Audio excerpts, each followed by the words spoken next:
चलिए okay.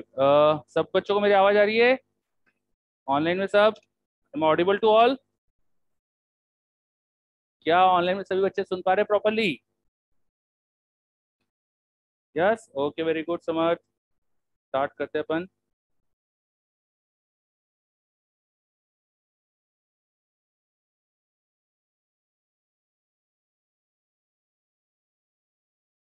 Okay, हाँ, चलो। तो पिछली क्लास में हम लोग क्या कर रहे थे? बताइए जल्दी से। क्या पढ़ा था अपन ने? पीएन जंक्शन पढ़ा था। और क्या पढ़ा था? डायोड क्या होता है ये पढ़ा था, है ना? तो व्हाट इज पीएन जंक्शन? सबसे पहले तो ये बताओ, पीएन जंक्शन का मतलब क्या होता है? क्या? बोलिए जल्दी से, बोलिए कोई भी।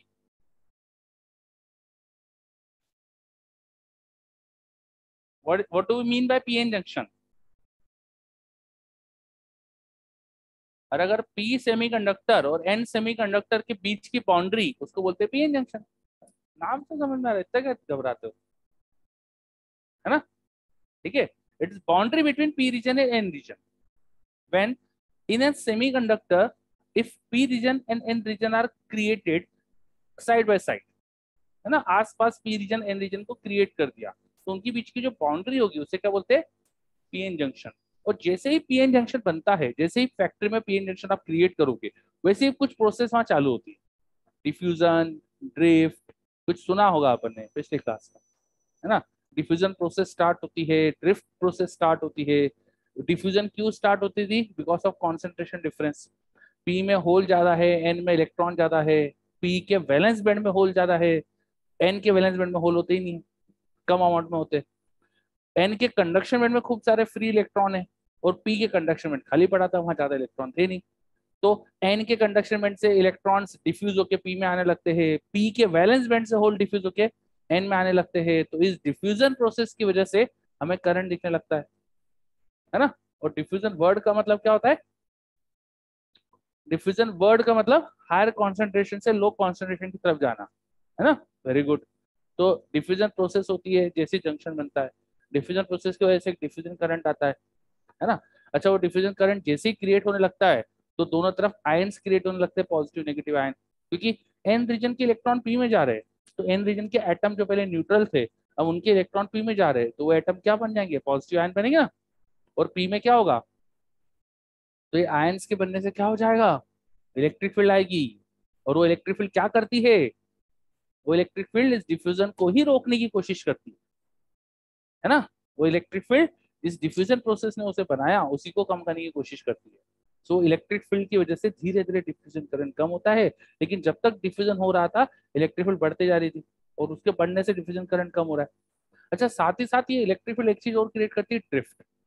माइनॉरिटी चार्ज कैरियर अगर कुछ आ जाए जंक्शन में, तो वो फ्लो कर जाते हैं, या थर्मल एजिटेशन से जो चार्ज जनरेट होते हैं, होल और इलेक्ट्रॉन के पेयर जनरेट होते हैं, कंडक्शन बैंड का फ्री इलेक्ट्रॉन, वैलेंस बैंड का होल, वो ड्रिफ्ट हो जाते हैं बिकॉज ऑफ इलेक्ट्रिक फील्ड। इसकी वजह से एक ड्रिफ्ट करंट आता है। ड्रिफ्ट करंट की डायरेक्शन एन टू पी होती है, डिफ्यूजन की पी टू एन होती है, तो इक्विलिब्रियम में दोनों बराबर हो जाते हैं और नेट में कोई करंट नहीं दिखता। तो फाइनली अपन को दिखता है क्या? पीएन जंक्शन में एक पी रीजन, एक ए रीजन, बीच में डिप्लीशन रीजन, है ना? डिप्लीशन रीजन को डिप्लीशन रीजन क्यों बोलते थे? एनीवन? आपसे पिछली बार ही पूछा था। आप डिप्लीशन रीजन को डिप्लीशन रीजन क्यों बोलते हैं?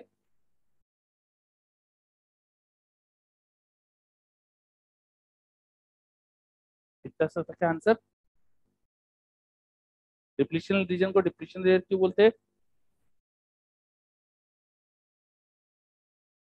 हाँ, और? तो ऐसा कुछ बोलना चाहिए, bound charge region. Depletion region क्यों वर्ड यूज करते हैं आप?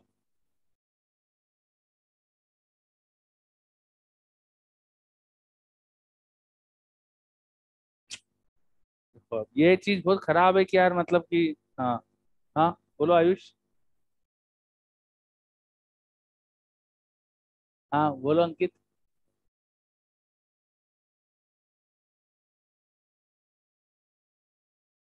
वर्ड थोड़ा गलत यूज कर रहे हो, टर्मिनेट हो जाते हैं। ये भी वर्ड गलत है। हाँ। अंकित बोल रहा है कि वैकेंट स्पेसेस मतलब होल्स टर्मिनेट हो जाते हैं, तो टर्मिनेट वर्ड गलत है। उस रीजन में कोई अगर फ्री चार्ज है तो फ्री चार्ज नहीं रह पाएगा, इलेक्ट्रिक फील्ड उसको फ्लो करा देगी, उसको ड्रिफ्ट करा देगी, तो that region is depleted of free charge, है ना, इसलिए उसको डिप्लीशन रीजन बोलते हैं। ठीक है, चलो तो ये हो गया था पीएन जंक्शन के बारे में। उसके बाद अपन ने पढ़ा था पीएन जंक्शन डायोड।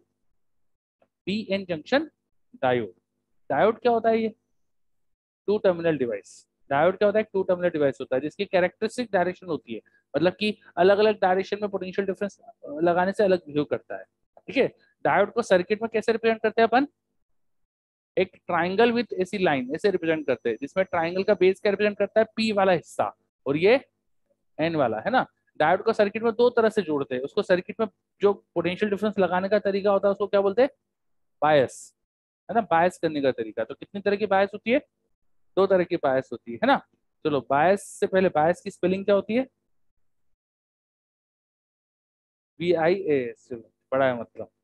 ठीक है, चलो, तो दो तरह की बायसिंग होती थी, फॉरवर्ड बायसिंग और रिवर्स बायसिंग। अच्छा, जेई मेन में इतने इजी क्वेश्चन आते हैं इस चैप्टर के, जैसे कुछ क्वेश्चन तो आप देखोगे ऐसे ही आ गया था कि भाई बायसिंग कौन सी है, चार डायग्राम बना दिए, वो पूछा किस में डायोड फॉरवर्ड बायस में। बस ये देखना था कि किस डायोड का पी का पोटेंशियल हायर है, किसका एन का पोटेंशियल हायर है, ऐसा पी और एन का पोटेंशियल को कंपेयर करना था बस, है ना। तो ऐसे भी इजी इजी क्वेश्चन आते हैं इस चैप्टर में। बस ये चैप्टर ढंग से पढ़ लो ना तो इसका क्वेश्चन श्योर शॉर्ट हो जाएगा। ठीक है, चलो, फॉरवर्ड बायसिंग का मतलब क्या होता है? जब पी का पोटेंशियल हायर और एन का लोअर रखो, तो शायद ये देखो ये सर्किट में फॉरवर्ड बायसिंग हो रही है क्या, है ना। और रिवर्स बायसिंग का मतलब क्या होता है? एन का पोटेंशियल हायर और पी का लोअर। तो देखो ये जो नीचे सर्किट बनाया, इसमें चेक करके जल्दी से बताओ क्या इसमें रिवर्स बायसिंग हो रही है? क्या इसमें रिवर्स बायसिंग हो रही है? नो, बिल्कुल सही, ये रिवर्स बायसिंग नहीं हो रही है, इसमें फॉरवर्ड बायसिंग हो गई थी, क्योंकि इधर पी पर ही हायर पोटेंशियल कर दिया था, अब रिवर्स बायसिंग हुई, है ना। अब देखो, पी की साइड पे बैटरी का नेगेटिव टर्मिनल कनेक्टेड हुआ और एन की साइड बैटरी का पॉजिटिव टर्मिनल, तो ये रिवर्स बायस में हो गया। ठीक है, फिर हमने क्या पढ़ा था? रिवर्स बायसिंग फॉरवर्ड बायसिंग में वोल्टेज और करंट के ग्राफ अलग आ रहे थे, है ना। फॉरवर्ड बायसिंग में जो करंट आ रहा था उसको आई मान लिया, और जहाँ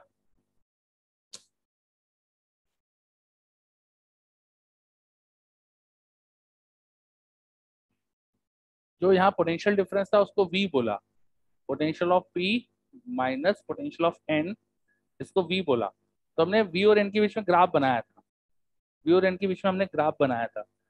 ठीक है, उसको ग्राफ को क्या नाम देते हैं? कैरेक्टरिस्टिक्स। क्या नाम देते हैं? कैरेक्टरिस्टिक्स।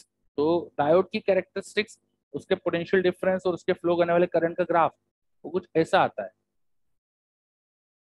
यहाँ पे माइक्रो एम्पियर का करंट फ्लो करता है, यहाँ पे मिली एम्पियर में करंट बढ़ रहा था, है ना। एक पॉइंट पर ग्राफ मुड़ जाता है, बेंड हो जाता है, उसको क्या बोलते हैं? ग्राफ का नी पॉइंट। नी पॉइंट, नी पॉइंट पे जो पोटेंशियल की वैल्यू होती है उसको क्या बोलते हैं? V cut off. ये कट ऑफ अलग अलग तरह के डायोड के लिए अलग अलग होता है। तुमने सिलिकॉन से डायोड बनाया है तो कट ऑफ कितना आता है नॉर्मली? 0.7। सिलिकॉन डायोड से के लिए कट ऑफ 0.7, और जर्मेनियम के लिए 0.2। इनसेट में 0.2 है तो 0.2। चलो क्लियर ये? इधर ऑनलाइन में सबको क्लियर इतना? इसे तो अपन रिवाइज कर रहे थे, यहाँ तक की चीजें क्लियर? ऑनलाइन में बताइए जल्दी से। यस। अच्छा, फिर रिवर्स बायसिंग में मैंने करंट कितना बताया है? बहुत कम, माइक्रो एम्पेयर के ऑर्डर का। ऐसा क्यों? ये रिवर्स बायसिंग में मैं बहुत कम करंट बता रहा हूँ, ऐसा क्यों? हाँ, क्योंकि रिवर्स बायसिंग में एक्चुअली क्या होता है, इस डायोड के अंदर जो पीएन जंक्शन की इलेक्ट्रिक फील्ड होती है ना, रिवर्स इलेक्ट्रिक फील्ड, उसी डायरेक्शन में तुम भी इलेक्ट्रिक फील्ड लगा रहे हो। तो आप जब फॉरवर्ड बायसिंग करते हो तब इलेक्ट्रिक फील्ड का असर कम होता है तो डिफ्यूजन करंट आता है। रिवर्स बायसिंग कर दो तो कोई करंट आएगा ही नहीं। ठीक है, ये क्लियर? ये कैरेक्टरिस्टिक ऐसी क्यों आती है इसको एक बार और बता देता हूं मैं, एक बार और बता देता हूं मैं। पी रीजन, एन रीजन, और बीच में हमारी डिप्लीशन लेयर, यहाँ पर पॉजिटिव चार्जेस बन गए थे, ये नेगेटिव चार्जेस बन गए थे। ठीक है, अब आपने जब फॉरवर्ड बायसिंग करी होती तो आपकी एक्सटर्नल फील्ड इधर की तरफ है और अंदर एक रिवर्स इलेक्ट्रिक फील्ड ऑलरेडी होती है फ्रॉम एन टू पी, वो रिवर्स इलेक्ट्रिक फील्ड, और आप जो एक्सटर्नल इलेक्ट्रिक फील्ड लगा रहे हो वो इस तरफ लगा रहे हो फॉरवर्ड बाइसिंग में। तो फॉरवर्ड बाइसिंग में आपकी इलेक्ट्रिक फील्ड चाहती है उन होल को उधर भेजना, वहां के इलेक्ट्रॉन को इधर लाना। इलेक्ट्रिक फील्ड के डायरेक्शन में होल पे फोर्स लगेगा और इलेक्ट्रिक फील्ड के अपोजिट इलेक्ट्रॉन पे फोर्स लगेगा। तो जब रिवर्स इलेक्ट्रिक फील्ड से आपकी इलेक्ट्रिक फील्ड ज्यादा हो जाएगी तो इजीली फिर होल्स और इलेक्ट्रॉन का मोशन हो जाएगा। तो कट ऑफ के बाद वही हुआ है, कट ऑफ पोटेंशियल के बाद वही हुआ है कि external electric field reverse electric field से भी ज्यादा हो गई, तो खूब सारा यहाँ पे चार्जेस का मूवमेंट हो गया, होल्स मूव करके एन में जा रहे हैं, पी से इलेक्ट्रॉन मूव करके एन में आ रहे हैं, डिफ्यूजन प्रोसेस खूब ज्यादा हो गई। तो यहाँ पे खूब ज्यादा डिफ्यूजन करंट दिख रहा है। क्लियर? लेकिन अगर कट ऑफ से कम पोटेंशियल लगाया है तो एक्सटर्नल इलेक्ट्रिक फील्ड वीक है, वो इतनी वीक है कि रिवर्स को ओवरकम नहीं कर पा रही। तो रिवर्स इलेक्ट्रिक फील्ड अभी भी प्रेजेंट है, इसलिए होल को उधर जाने से और इलेक्ट्रॉन को उधर आने से रोक पा रही है, तो यहाँ करंट ज्यादा नहीं आता है। समझे बात? ये cut of point, cut off potential आने का रीजन क्या था? Reverse electric field. Cut off potential के आगे आप रिवर्स इलेक्ट्रिक फील्ड को ओवरकम कर पा रहे हो, कट ऑफ से पहले रिवर्स इलेक्ट्रिक फील्ड को ओवरकम नहीं कर पाए। और नेगेटिव बायस में क्या होगा? आप इलेक्ट्रिक फील्ड जो लगा रहे हो वो उल्टे बनेगी, तो वो इलेक्ट्रिक फील्ड और रिवर्स इलेक्ट्रिक फील्ड मिलकर करंट तो और भी कम जाने देगी, है ना। लेकिन थोड़ा सा ड्रिफ्ट करंट फ्लो करता है, वो ड्रिफ्ट करंट माइक्रो एम्पेयर का ऑर्डर का होता है, इसलिए इसको दिखा दिया। तो ये जो छोटा सा यहाँ करंट फ्लो करता है ना, उसको बोलते हैं रिवर्स सैचुरेशन करंट। क्या बोलते हैं? Reverse saturation current. जो स्लाइटली थोड़ा सा यहाँ रिवर्स डायरेक्शन का करंट है, नेगेटिव बायस में जो करंट है उसको बोलते हैं reverse saturation current. Reverse biasing का small current is called reverse saturation current. ठीक है, तो यहाँ का छोटा सा करंट रिवर्स सैचुरेशन करंट, उसको आई नॉट से रिप्रेजेंट करते हैं कई बार, आई नॉट। ठीक है, अब ये जो कर्व है ना, ये एक्सपोनेंशियल कर्व जैसा लगता है। इसकी अप्रोक्सीमेटेड इक्वेशन बनाए अगर हम, अप्रोक्सीमेटेड इक्वेशन, तो इस कर्व की इक्वेशन आती है I equal to I naught e to the power q V by k T minus one. ये क्यू क्या है? चार्ज ऑफ इलेक्ट्रॉन, मतलब 1.6 10 to minus 19 coulomb. K T, k Boltzmann constant, T temperature, और ये के T by Q, ये पूरी value आ जाती है 25 milli volt at T equal to 300 kelvin.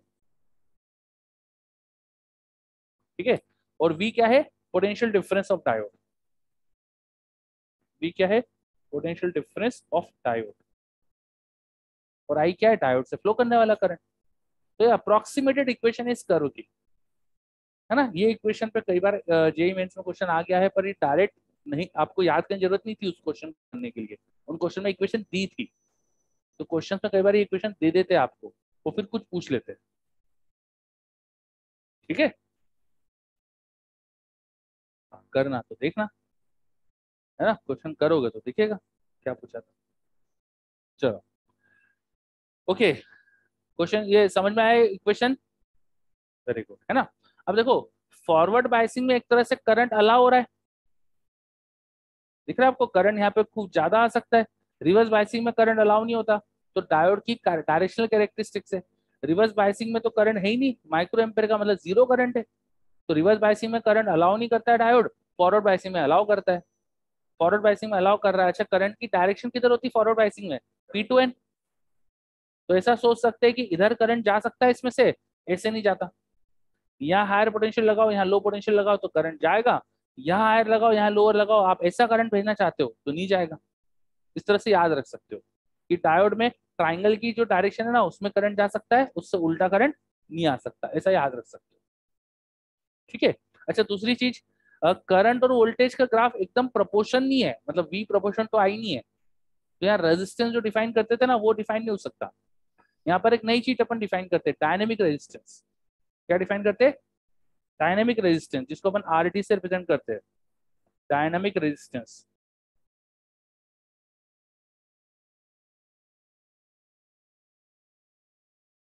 ये अपन डिफाइन करते हैं change in potential upon change in current.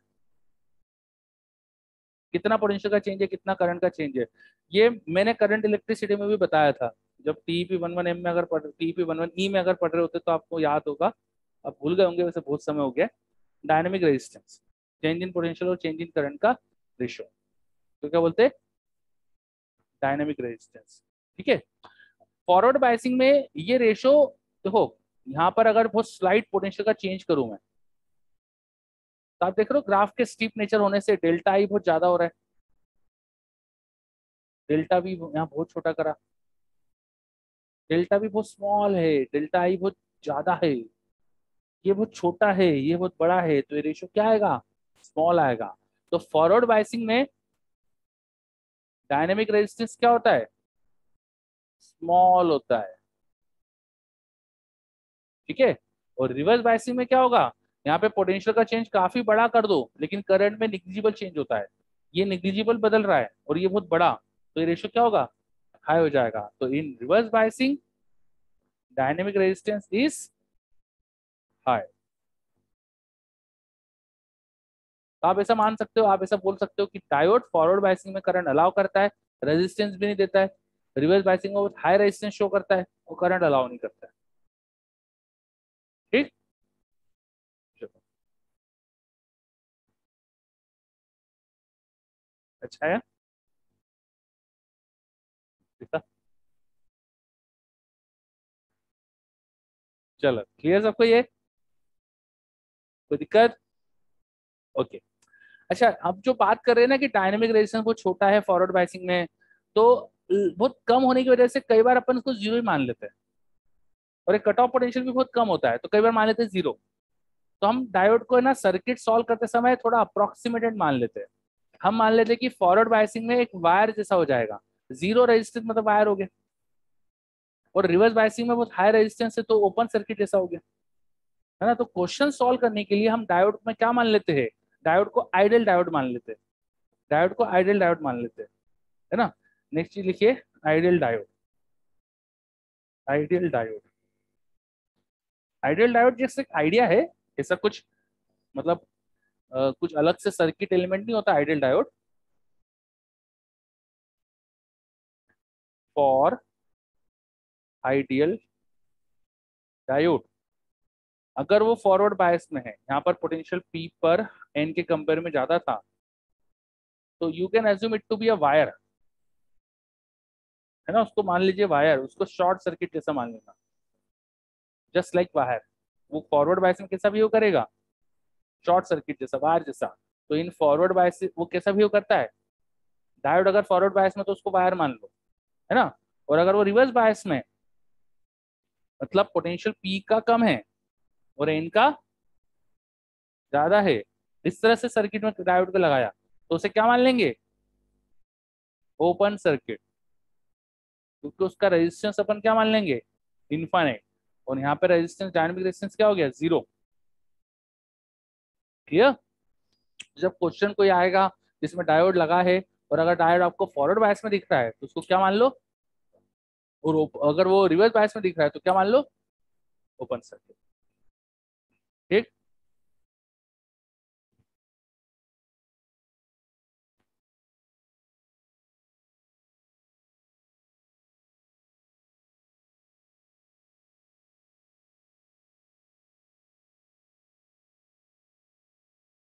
Boards के लिए पढ़ाई कर रहे हो ना सब, ठीक है। अभी जो अपना चल रहा है, वैसे तो आपको ज्यादा कुछ पढ़ने की जरूरत नहीं पड़ेगी मुझे ऐसा लगता है, क्योंकि आप सबके बोर्ड जो एग्जाम हो रहे हैं वो ऑब्जेक्टिव ही है, तो ऑब्जेक्टिव एग्जाम के तो आपने प्रैक्टिस करी है, और काय की प्रैक्टिस चल रही थी अपनी इतने दिनों से, ऑब्जेक्टिव। हाँ, हाँ।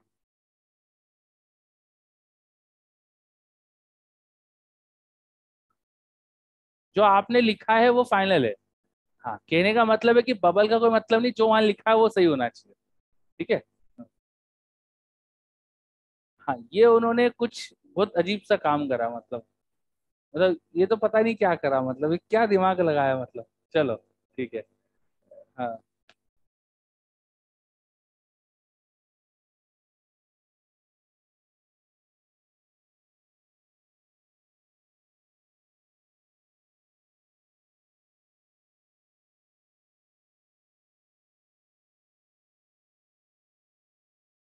चलो, हाँ चलो छोड़ो, कोई बात नहीं, वो स्कूल वाले, जो सीबीएसई बॉडी है ना जो भी ये कर रही थी, वो प्रूव करना चाह रही थी कि वी आर नट्स। ठीक है, हाँ आगे, ठीक है आगे बात करते, लॉजिकल बात करते हैं अपन तो चलो। तो आइडियल डायोड का मीनिंग क्या है समझ में आया, है ना। तो अब सर्किट में अगर डायोड दे दिया तो उसे कैसा अजम्पशन लेना है, वो कैसा बिहेव करेगा वो समझ में आ गया आपको। अच्छा एक कैरेक्टरिस्टिक्स पढ़ ली थी पूरी, कैरेक्टरिस्टिक्स में मैंने एक चीज नहीं बताई थी अभी, रिवर्स बायसिंग में एक पॉइंट ऐसा आता है कि उसके बाद करंट बहुत ज्यादा आ जाता है ना, वो भी समझ लेते, वो भी समझ लेते। अच्छा उसको समझने के लिए डायग्राम जो बना हुआ है इसका मैं हेल्प लूंगा। रिवर्स बायसिंग में, रिवर्स बायसिंग में अगर हम पोटेंशियल बढ़ाते जाए तो करंट ऑलमोस्ट जीरो रहता है, ऑलमोस्ट माइक्रो एम्पेयर का कांस्टेंट करंट रहता है, लेकिन एक पॉइंट के बाद जाके करंट अचानक बहुत ज्यादा आ जाता है। ठीक है, ये जो सिचुएशन होती है इसको बोलते हैं ब्रेकडाउन, और जिस पोटेंशियल पे होता है उसको बोलते हैं वी ब्रेकडाउन। डायोड टूट फूट नहीं जाता, ब्रेकडाउन का मतलब टूटना फूटना नहीं है। ठीक है, बस बोलते हैं भाई ब्रेकडाउन बोलते हैं कि डायोड का ब्रेकडाउन हो गया, इसका मतलब ये नहीं कि डायोड टूट फूट गया। ठीक है, मीनिंग क्या होता है ब्रेकडाउन का और ऐसा क्यों होता है। तो देखो, जब हमने रिवर्स बायसिंग करी थी तो हमारी एक्सटर्नल इलेक्ट्रिक फील्ड और अंदर रिवर्स इलेक्ट्रिक फील्ड एक ही डायरेक्शन में हो गई थी। हमने एन पे हायर पोटेंशियल लगाया था और पी पे लो पोटेंशियल था, तो हाई पोटेंशियल से लो पोटेंशियल हम इलेक्ट्रिक फील्ड लगा रहे, तो एक्सटर्नल इलेक्ट्रिक फील्ड की डायरेक्शन और रिवर्स इलेक्ट्रिक फील्ड एक ही डायरेक्शन में, इन दोनों की वजह से मिलकर बीच में बहुत हाई इलेक्ट्रिक फील्ड हो जाती है। और वो जो हाई इलेक्ट्रिक फील्ड है, जैसे से आप इलेक्ट्रिक फील्ड एक्सटर्नल वाली बढ़ाओगे वो बढ़ेगी बढ़ेगी बढ़ेगी, एक पॉइंट ऐसा आ जाएगा कि यहाँ डाइलेक्ट्रिक ब्रेकडाउन हो सकता है। डाइलेक्ट्रिक ब्रेकडाउन सुना था, है ना। हर मटेरियल की एक इलेक्ट्रिक फील्ड को सस्टेन करने की लिमिट होती है, बहुत ज्यादा इलेक्ट्रिक फील्ड में एटम्स में से इलेक्ट्रॉन निकलने लगते हैं, तो डाइलेक्ट्रिक ब्रेकडाउन हो गया। यहाँ पर करंट कम होने का रीजन क्या था, क्योंकि ड्रिफ्ट करंट कम होता था। ड्रिफ्ट करंट कम क्यों होता था, क्योंकि चार्ज कैरियर कम होते थे। जो ये डिप्लीशन लेयर थी ना इसमें चार्ज कैरियर नहीं थे, यहाँ पे चार्ज कैरियर बहुत कम अमाउंट के थे, तो यहाँ चार्ज चार्ज कैरियर अचानक से ज्यादा आ जाएंगे। क्यों ज्यादा आ जाएंगे, क्योंकि डाइलेक्ट्रिक ब्रेकडाउन हो गया। तो सिलिकॉन के एटम्स में से इलेक्ट्रॉन निकलने लगते हैं, अचानक से एटम्स में से इलेक्ट्रॉन निकल के वो फ्री इलेक्ट्रॉन बन गए, तो खूब सारे फ्री इलेक्ट्रॉन आ गए, इसलिए खूब सारा करंट आ जाएगा। समझ बात। तो एक पोटेंशियल के बाद जाके क्या होता है, अचानक से खूब ज्यादा करंट आ जाता है, और तुम कंट्रोल नहीं करो ना करंट को, तो डिवाइस में हीटिंग की वजह से, करंट ज्यादा आने से भाई बहुत ज्यादा हीट भी प्रोड्यूस होती है, आई स्क्वायर आर हीट प्रोड्यूस होती है, तो जल वल जाता है डिवाइस, है ना। जो मेटल वायर है जिनसे तुमने इसके वायर जोड़े होते हैं ना, कई बार वायर जल जाते हैं, समझे। इतनी हीट प्रोड्यूस होती है कि जो ऊपर प्लास्टिक की कोटिंग रहती है वो प्लास्टिक पिघल जाता है। ठीक है, तो बहुत सारी चीज खराब हो सकती है फिर, समझ में बात। तो अगर तुम कंट्रोल कर लो इस करंट को, ज्यादा नहीं बढ़ने दो, जो हीट प्रोड्यूस हो रही है उसको बाहर निकलने का इंतजाम करके रखो, तो डायोड प्रॉपरली वर्क कर सकता है ब्रेकडाउन मोड में। ठीक है, अगर तुम सेफली उसको वर्क करा पाओ तो ब्रेकडाउन मोड में भी वर्क कर सकता है, कोई दिक्कत नहीं। चलो ब्रेकडाउन मोड का मतलब समझ में आया, क्या समझ में आया।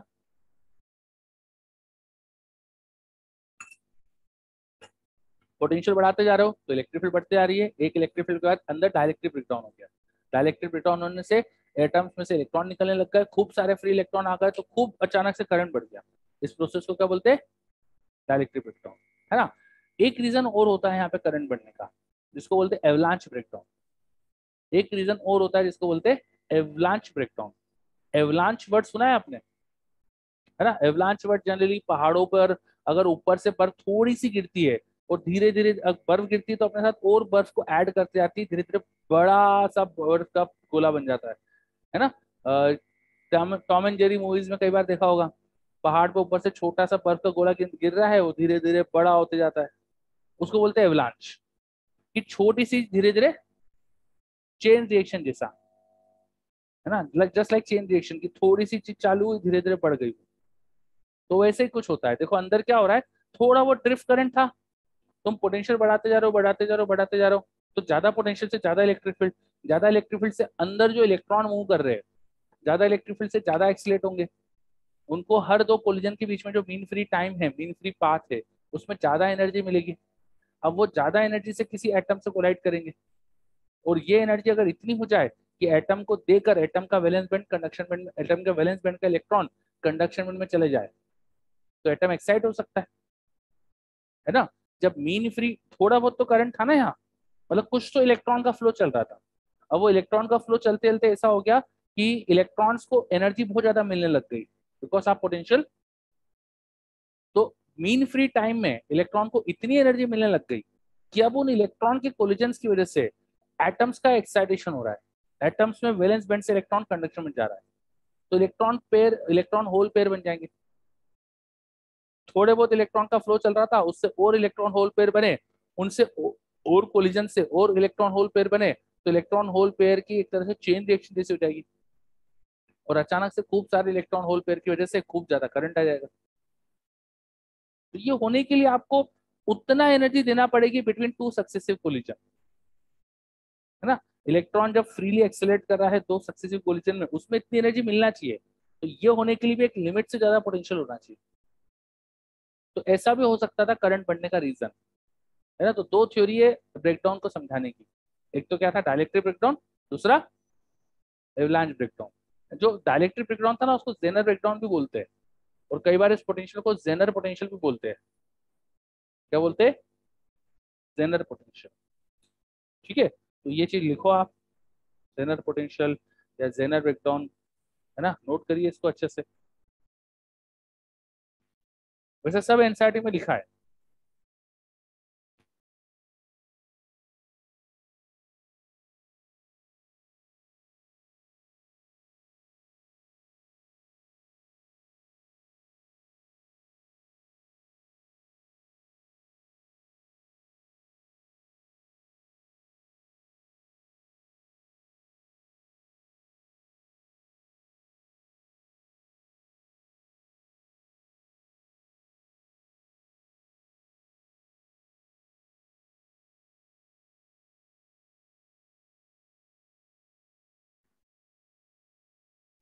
अब रख दो फोन।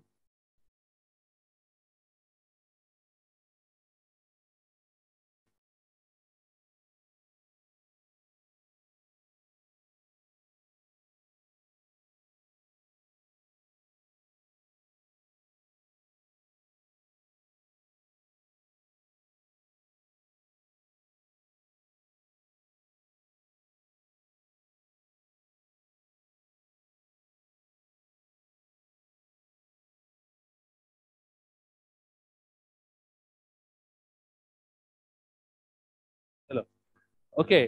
तो हमने समझा कि जो कैरेक्टरिस्टिक्स होती थी डायोड की, उसमें रिवर्स बायसिंग में एक ऐसा पोटेंशियल भी आता था कि अचानक उस पर डायोड में खूब ज्यादा करंट आ जाता था, और ये एकदम वर्टिकल लाइन है बिल्कुल, मतलब कि बहुत ज्यादा करंट है उस पोटेंशियल पे, किसी भी टाइप का करंट फ्लो कर सकता है। ठीक है, चलो, तो ये पढ़ चुके थे अपन, डायोड की कैरेक्टरिस्टिक्स पूरी हो गई थी। फिर अपन ने समझ लिया था आइडियल डायोड क्या होता है। अब डायोड को सर्किट में लगाने से कैसे क्वेश्चन बन सकते हैं वो देखते हैं अपन। डायोड के सर्किट्स में क्वेश्चन, उस पर आते हैं अपन। ठीक है, तो ये हटा रहा हूँ सब में। ऑनलाइन में सबको क्लियर? कुछ लोग तुम जवाब नहीं देते हो यार, जो ऑनलाइन बैठते घर पे, पढ़ते हो कि सो जाते हो सब?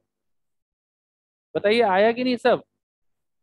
चलो, जागृति का मैसेज आ रहा है, क्लियर है, वेरी गुड। सानिध्य का भी क्लियर है, बहुत बढ़िया। ओके, तो इतने बच्चे तो जाग रहे कम से कम।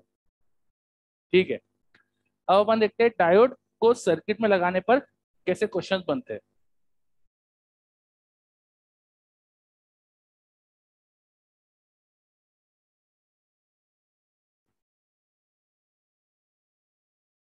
करेंगे ना, सब करेंगे। चलो, तो सबसे पहले तो बहुत ही आसान क्वेश्चन से शुरुआत कर रहे हैं हम।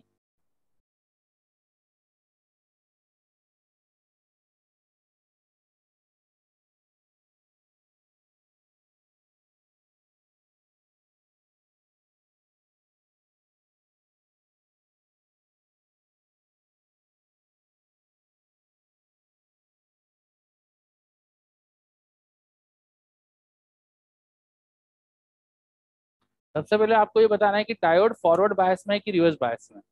पहले तो आपको ये बताना है कि डायोड फॉरवर्ड बायस में है कि रिवर्स बायस में। और दूसरी बात फिर ये बताना है कि डायोड में से करंट कितना फ्लो करेगा, है ना। डाटा मैंने ऐसे मन से दिया है, तो डाटा थोड़ा खराब है। इसको एक काम करो 5 कर लो, थोड़ा आसान हो जाएगा रेशियो शो।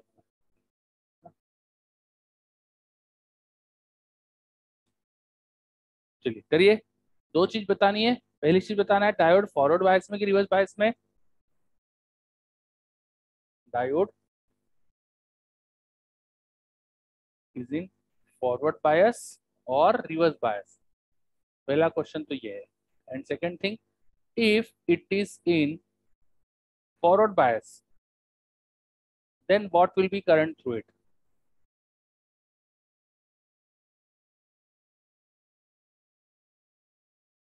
उससे कितना करंट फ्लो करेगा। अगर वो फॉरवर्ड बायस में है तो कितना करंट है ये पूछा है। तो पहला पहला ऑप्शन का जवाब दो तो उससे दूसरा ऑप्शन करना है नहीं करना है समझ आएगा।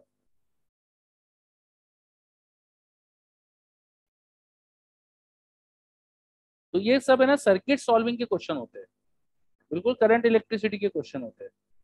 ठीक है। तो करंट इलेक्ट्रिसिटी में आपने पढ़ा है ना 2 पॉइंट का पोटेंशियल डिफरेंस कैसे निकालते हैं। तो पहले तो आप तो ये चेक करो कि डायोड फॉरवर्ड बायस में रिवर्स बायस में, वो कैसे चेक करोगे। आप चेक करो उसके टर्मिनल का पोटेंशियल डिफरेंस क्या है ना, पी पर हायर पोटेंशियल है कि एन पर हायर पोटेंशियल है। तो ये समझने की कोशिश करो पहले तो। ठीक है। बताओ फॉरवर्ड बायस आ रहा है कि नहीं रिवर्स बायस आ रहा है। फॉरवर्ड आ रहा है। ऑनलाइन में बताओ फॉरवर्ड आ रहा है रिवर्स आ रहा है। समर्थ बोल रहा है फॉरवर्ड आ रहा है। ठीक है। फॉरवर्ड आ रहा है कैसे समझ में आया हमको। पी का पोटेंशियल हायर एन का लोअर, वो कैसे चेक करेंगे। ये डायोड को पोटेंशियल डिफरेंस कहाँ से मिल रहा है, बैटरी से।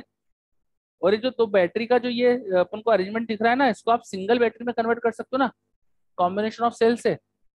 पढ़ा है ना करंट इलेक्ट्रिसिटी। तो कॉम्बिनेशन ऑफ सेल से एक सेल बना लो। वे दो सेल किस तरह से जुड़े हैं, सीरीज की पैरेलल। पैरेलल। तो पैरेलल में इक्विवेलेंट ईएमएफ का फॉर्मूला क्या था, वो लगा लो और इक्विवेलेंट ईएमएफ निकाल लो। तो E1 जैसे 5 वोल्ट को मैं मान लेता हूँ ज्यादा था, तो E1/R1 प्लस E2 वो अपोजिट तरफ जुड़ी हुई, माइनस में लेना पड़ेगा, -3/1 अपॉन 1/R1 प्लस 1/R2। तो ये देखो क्या आ रहा है, माइनस में आ रहा है, इसका मतलब कि जो नेगेटिव वाली बैटरी थी वो डोमिनेट कर रही है। तो इक्विवेलेंटली ये एक सेल और एक रजिस्टर में कन्वर्ट हो जाएगा। 3 वोल्ट वाली डोमिनेट कर रही है तो उसी की डायरेक्शन में मैंने बैटरी शो कर दी, तो ये ऐसा सर्किट दिख जाएगा, है ना। तो जो भी आ रहा है इसका रिजल्ट आंसर, वो ये बैटरी का ईएमएफ हो गया। अब ये डोमिनेट कर रही थी नेगेटिव वाली, इसका मतलब डायोड कैसा हो गया, इसके पी पर हायर एन पे लोअर है तो फॉरवर्ड बायस में हो गया। और फॉरवर्ड बायस में करंट निकाल सकते हो। फॉरवर्ड बायस में डायोड कैसा बिहेव करता है, लाइक अ वायर। इसको वायर मान लो, तो फिर इसमें करंट क्या हो जाएगा, बैटरी का ईएमएफ अपॉन रेजिस्टेंस, है ना। बैटरी का ईएमएफ अपॉन रेजिस्टेंस। सही है। क्लियर सबको, कुछ डाउट। चलो आंसर बताओ। करंट का आंसर पहले तो ईएमएफ ऑफ बैटरी का पूरा आंसर बताओ।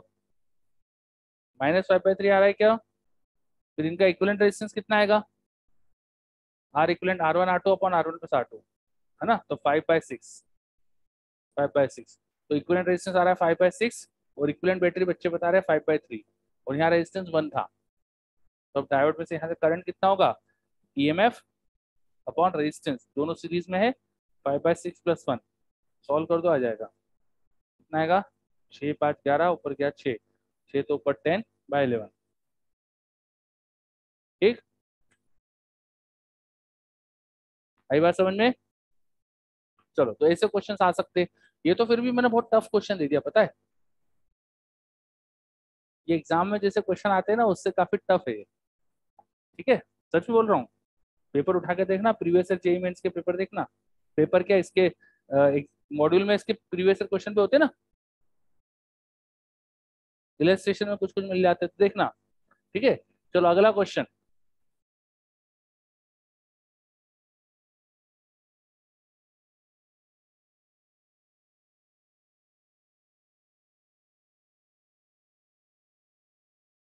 थोड़ा टफनेस बनाने की कोशिश करिए, 2 डायोड लगा दिए मैंने।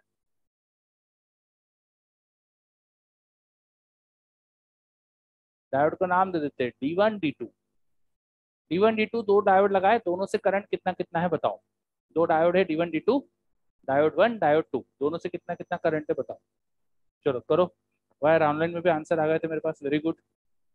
नेक्स्ट क्वेश्चन का आंसर दो।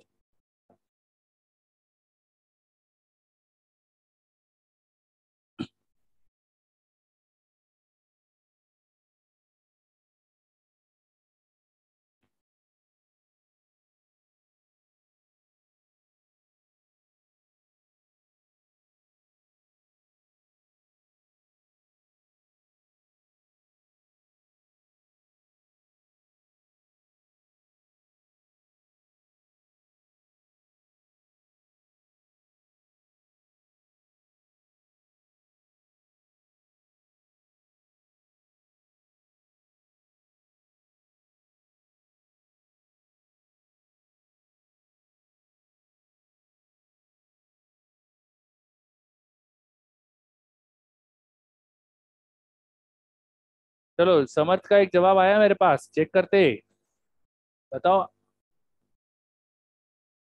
अच्छा, समर्थ का जवाब गलत दिख रहा है, नहीं हाँ एक आंसर तो सही समझ का, दूसरा आंसर तो समझ जल्दी, बाकी बच्चा बताओ इधर। ये बैटरी 5 वोल्ट की जो है वो इधर हायर पोटेंशियल बना रही है, तो D2 के लिए N पर हायर पोटेंशियल बना रही है बैटरी, और D2 के P पर लो बना रही है, तो D2 कैसी बायसिंग में हो गया, रिवर्स, दिखा क्या? हाँ, बैटरी का हायर पोटेंशियल यहाँ है, बैटरी का लो पोटेंशियल इधर है, तो डायोड के एन पर हायर पी पे लोअर, तो डायोड कैसा बिहेव करेगा, रिवर्स बायस में ओपन सर्किट, इसमें कोई करंट ही नहीं जाएगा, है ना। ये एक तरह से यहाँ वायर कट गए, वायर कट गए तो यहाँ करंट जा ही नहीं सकता फिर तो करंट बैटरी से निकल के फिर ऊपर ही जाएगा फिर तो, ऐसे ही करंट हो सकता है ना। एक मैंने क्या बोला, वायर एक तरह से ऐसा लगेगा जैसे वायर कट गए, मैंने ये नहीं बोला वायर कट गए, लैंग्वेज ढंग से सुना करो। मैंने क्या बोला, डायोड D2 रिवर्स बायस में, तो रिवर्स बायस में करंट अलाउ नहीं करेगा, यहाँ करंट नहीं जाएगा तो ऐसे जाएगा, सिंपल। अब ये फॉरवर्ड बायस में, क्योंकि इसके पी पर हायर और एन पर लोअर, ठीक, क्लियर। और वायर कट गए का मतलब, मैं बोल रहा था ऐसा लगेगा जैसे वायर कट गए यहाँ से, क्योंकि ओपन सर्किट है, ओपन सर्किट पढ़ा था ना थोड़ी देर पहले, इधर लिखा था जो आपने फोटो लिए थे, देखना जरा फोटो में मिलेगा, है ना, बाद में देख लेना, अभी जरूरी नहीं देखना, ठीक है। चलो ये क्लियर, सबको क्लियर क्वेश्चन, तो ये भी एक ठीक ठाक क्वेश्चन है। चलो और क्वेश्चंस आपको इस तरह के मिल सकते हैं जिसमें डायोड के सर्किट है, और सब इजी होते हैं, अगर करंट इलेक्ट्रिसिटी आता है तो फिर बहुत इजी क्वेश्चन होते हैं, ठीक है। थोड़ा टफ बनाने की कोशिश करता हूँ मैं क्वेश्चन, है ना। चलो अगला क्वेश्चन, नेक्स्ट क्वेश्चन, अगला क्वेश्चन देखते हैं। एक हमारे पास एसी पोटेंशियल का सोर्स है, क्या था, एसी पोटेंशियल का सोर्स, ठीक है। इस पोटेंशियल का जो टाइम के साथ ग्राफ है वो आपको दे दिया मैंने, ये जो पोटेंशियल है इसको वी इन बोला, तो वी इन का टाइम के साथ ग्राफ दिया हुआ है, वी इन का टाइम के साथ ग्राफ दिया हुआ है, ठीक है। अब आपको यहाँ जो पोटेंशियल डिफरेंस है उसका टाइम के साथ ग्राफ बनाना है, draw V out versus time, draw V out versus time. ये क्वेश्चन करने के लिए आपको पता होना चाहिए कि फॉरवर्ड बायस में डायोड वायर जैसा बिहेव करता है, बिल्कुल वायर बन जाता है, और रिवर्स बायस में ओपन सर्किट जैसा बिहेव करता है, ठीक है। तो ये याद होगा तो ये बहुत आसान है फिर तुम्हारे लिए।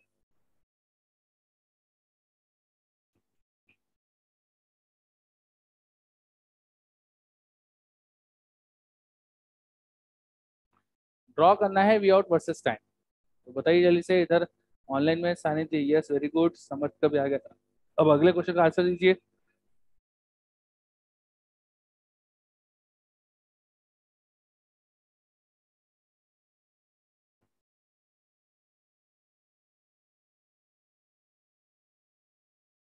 मतलब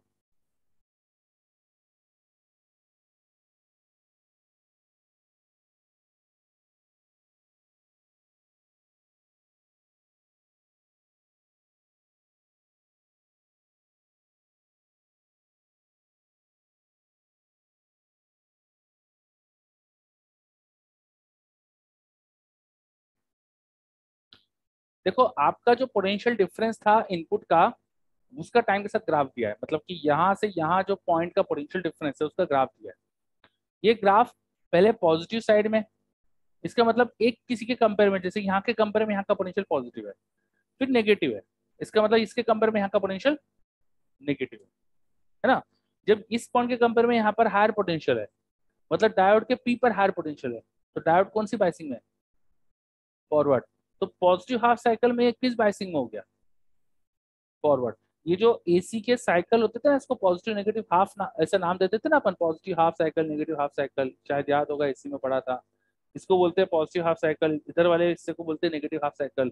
तो पॉजिटिव हाफ साइकिल में इस पॉइंट के कंपेयर में यहाँ पर हाई पोटेंशियल, डायोड के पी पर हायर पोटेंशियल, तो डायोड क्या हो गया, फॉरवर्ड बायस में, और फॉरवर्ड बायस में वायर बन जाएगा।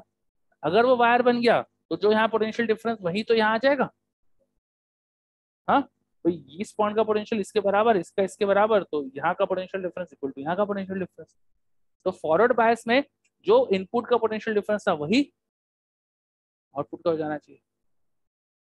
सही बात है क्या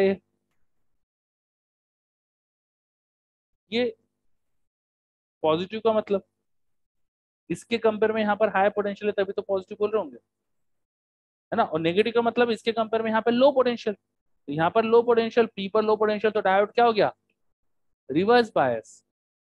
नेगेटिव हाफ साइकिल में क्या हो जाएगा, डायोड रिवर्स बायस। और रिवर्स बायस में डायोड कैसा बिहेव करता है, ओपन सर्किट, मतलब यहाँ करंट ही नहीं जाएगा, यहाँ पे कोई करंट नहीं है, यहाँ कोई करंट नहीं, यहाँ पे भी कोई करंट नहीं, तो इससे कोई करंट नहीं, इससे कोई करंट नहीं, तो इसमें पोटेंशियल डिफरेंस क्या हो जाएगा, zero.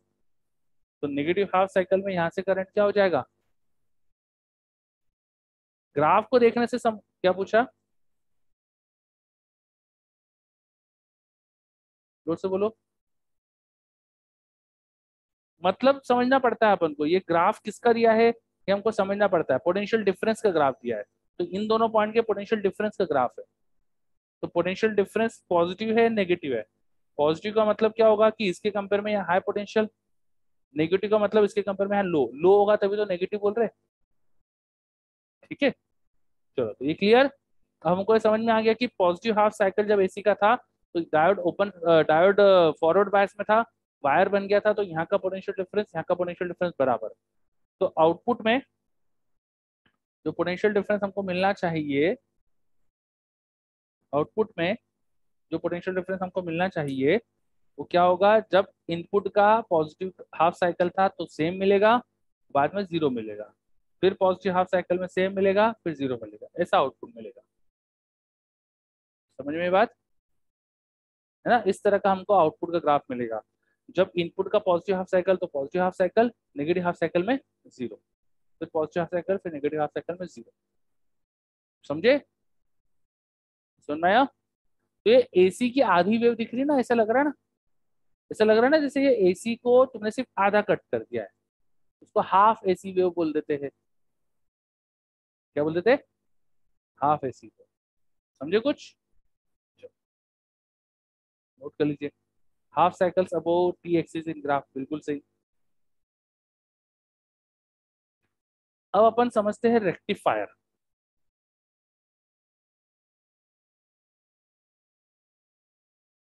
Rectifier, rectifier, rectifier are part of circuit. वो उन सर्किट के हिस्से है, पार्ट है, जिससे एसी से डीसी कन्वर्जन होता है। एसी से डीसी कन्वर्जन होता है। एसी से डीसी कन्वर्जन करने के लिए जो पूरा सर्किट यूज होता है उसका छोटा हिस्सा होता है रेक्टिफायर। ठीक है, एसी से डीसी कन्वर्जन करने के जो सर्किट होता है उसका एक हिस्सा होता है रेक्टिफायर, है ना।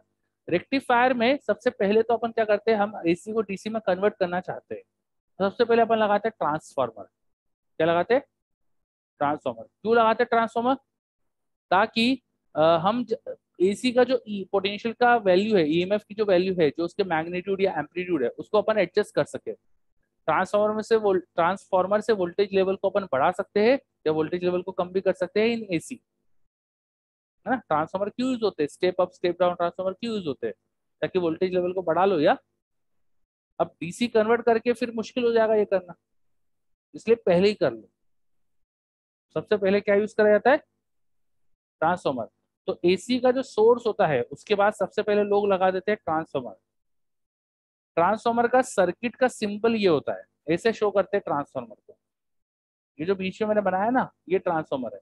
ये दो कॉइल ट्रांसफार्मर की कॉइल से, और बीच में जो पैरेलल लाइन बनाई है ये बता रही है कि इनमें कपलिंग है। जो पैरेलल लाइन बनाई है बीच में वो क्या बता रही है, इनमें कपलिंग है। किसकी कपलिंग है, फ्लक्स की। एक कॉइल से जो मैग्नेटिक फ्लक्स बनेगा वो दूसरी से भी लिंक है ना। ये शो करना कि इनमें फ्लक्स की लिंकेज है, इसके लिए बीच में दो लाइन बना देते हैं पैरेलल। ठीक है, तो these are two coils of transformer, this is primary, this is secondary. और तुम्हें जो वोल्टेज लेवल बढ़ाना कम करना है उस हिसाब से टर्न्स का रेशियो ले लो। तुम्हें वोल्टेज लेवल बढ़ाना है तो इधर सेकेंडरी में टर्न ज्यादा ले लेना, वोल्टेज लेवल कम करना है तो सेकेंडरी में टर्न्स कम कर देना। तुम्हारी जो इच्छा है वो कर लेना, ठीक है। आपको किसी डीसी का तुम्हें हाई पोटेंशियल चाहिए तो यहाँ सेकेंडरी में टर्न्स ज्यादा ले लो, डीसी का पोटेंशियल लो चाहिए, सेकेंडरी के टर्न कम ले लेना, टर्न्स।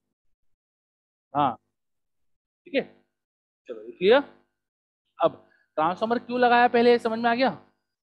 हाँ, उसके बाद हम तरह तरह के रेक्टिफायर पढ़ेंगे, तो अपन पहला रेक्टिफायर पढ़ने वाले हैं हाफ वेव रेक्टिफायर। क्या पढ़ने वाले, ये रहा हाफ वेव रेक्टिफायर। ये जो सेकेंडरी कॉइल है ना, इसके आगे डायोड लगा दो और ये तुम्हारा रेजिस्टर लगा दो, ये बन गया हाफ वेव रेक्टिफायर, है ना। ये एसी सिग्नल की वजह से यहाँ पर जो सिग्नल होगा वो भी एसी आएगा ना, ट्रांसफार्मर में भी एसी सिग्नल बनता है, तो एसी सिग्नल इनपुट है, और ये डायोड और रजिस्टर लगाने से क्या आउटपुट होता है, ये बनता है ना, तो एसी की आधी वेव मिल जाती ना। देखो ये सेम सर्किट है ना, बस यहाँ पे वोल्टेज लेवल एडजस्ट करा है, बाकी यहाँ एसी सिग्नल है, तो ये और ये एग्जैक्टली सेम सर्किट था, क्लियर। तो आपको इनपुट की आधी वेव आउटपुट में मिल जाती है, आधी वेव मिलती है इसलिए नाम क्या दिया अपन ने, हाफ वेव रेक्टिफायर। क्या होता है हाफ वेव रेक्टिफायर में, इनपुट एसी साइकिल का, पूरे एसी का आधी आधा आपको आउटपुट में मिल जाता है, इसलिए उसको बोलते हैं हाफ वेव रेक्टिफायर, है ना। अब इसके आगे कुछ और भी होता है जिससे फिर वो डीसी में कन्वर्ट होता है, ये तो मैंने बताया ना पार्ट ऑफ सर्किट है, इसके आगे कुछ और भी चीजें लगती है। चलो, तो अब जो इस रजिस्टर के अक्रॉस जो पोटेंशियल डिफरेंस है वो तुम्हारा हो जाता है वी आउट, और उस वी आउट का टाइम के साथ ग्राफ ये रहा नीचे, क्लियर। चलो हाफ वेव रेक्टिफायर कैसे बनता है समझ में आया अच्छे से, चलो नोट करिए इसे। अभी ऑनलाइन में किसी को कोई डाउट, हाफ वेव रेक्टिफायर का मतलब क्या है, ये सब क्लियर हो रहा है, रेक्टिफायर का मतलब क्या है, ये सब क्लियर हो रहा है, बताइए जल्दी से। चलो वेरी गुड समझ, बाकी बच्चे भी देख लीजिए, कोई डाउट तो बताइए।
अभी जो हाफ वेव रेक्टिफायर होता है, ये एसी की केवल आधी वेव आपको आउटपुट में देता है, इसलिए इसकी इफिशियंसी थोड़ी खराब है, ये अच्छा इफिशियंट डिवाइस नहीं है ना। इससे जो कन्वर्जन में एनर्जी जो जा रही है ना, energy of output signal upon energy of input, कितनी हम एनर्जी दे रहे हैं उससे अपन को कितनी एनर्जी आउटपुट में मिलती है, उससे अपन इफिशियंसी डिफाइन करते हैं, तो इसकी इफिशियंसी कम होती है, करीब 40.8% होती है, ठीक है। और हमारा आउटपुट ऑलमोस्ट डीसी तो है ही नहीं, एक एसी सिग्नल जैसा ही है, ठीक है, पर आधा एसी सिग्नल है, तो ये डीसी के कितना क्लोज है इसको मेजर करते हैं using a term called ripple factor, है ना। देखो जो भी हमारा सिग्नल है उसकी एवरेज वैल्यू को उसकी डीसी वैल्यू बोलते हैं, जो भी हमारा आउटपुट सिग्नल है उसकी एवरेज वैल्यू को क्या बोलते हैं, डीसी वैल्यू। इसकी डीसी वैल्यू कितनी है और इसमें एसी कंपोनेंट कितना है, इससे अपन डिफाइन करते हैं रिपल फैक्टर, रिपल फैक्टर। तो ये बहुत रिपल ही है, इसका रिपल फैक्टर जो होता है ना, उसको हम रिप्रेजेंट करते हैं गामा से, और रिपल फैक्टर होता है 1.21। रिपल फैक्टर होता है करंट या वोल्टेज जो भी मिला है हमको आउटपुट में, उसका डीसी कंपोनेंट, सॉरी उसका एसी कंपोनेंट अपॉन उसका DC component, VAC of output upon VDC of output. VDC मतलब इसकी mean value, VDC of output मतलब मीन वैल्यू ऑफ आउटपुट,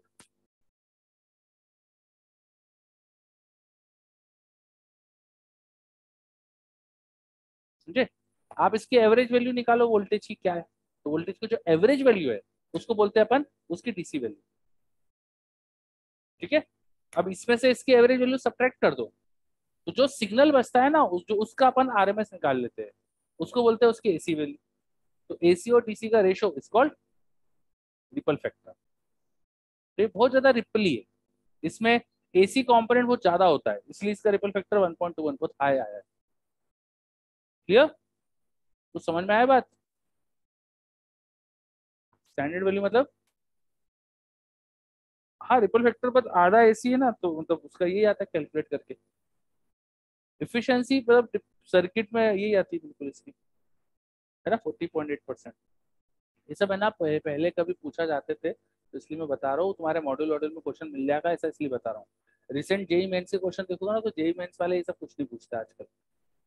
ठीक है, जेई मेंस के क्वेश्चन थोड़े अलग तरह के चल रहे हैं। ये सब क्या है कि किताबों में लिखा हुआ है, पुराने क्वेश्चन में ऐसे क्वेश्चन मिल जाते हैं, इसलिए मेरे को बताना पड़ रहा है। ठीक है, बाकी आप जेई मेंस के क्वेश्चन देखोगे इस चैप्टर के, तो वो इस तरह के नहीं है कि रिपल फैक्टर वगैरह पूछ रहे हैं। ठीक है, पुराने क्वेश्चन मिल सकते हैं आपको, बहुत पुराने, है ना। जेई मेंस लेकिन हुई नहीं है, पता है ना आपको। 2011-12 तक तो अभी ए ट्रिपल ही चलती थी, उसके बाद जेई मेंस स्टार्ट हुई। ठीक है, चलो आगे बढ़े। तो अपन ने पढ़ा भी हाफ वेव रेक्टिफायर, अब अपन पढ़ेंगे फुल वेव रेक्टिफायर।